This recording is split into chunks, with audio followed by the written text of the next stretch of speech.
Hello, good afternoon mga ka-Berks. Dito ko sa kaibigan ko. si Mulix yan. Mulix.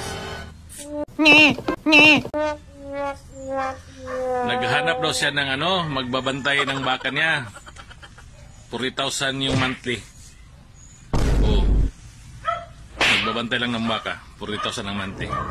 Mga sosyal. Naghanap yung kaibigan ko na si Mulix. Simple lang yung trabaho, di ba? 40,000 ang laki na niyan. Ina, PM lang kayo kapag gusto nyo.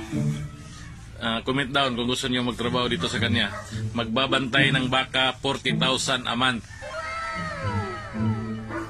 Tapos, kapag umiiyak yung baka, kakargahin mo habang nagpadidi ka.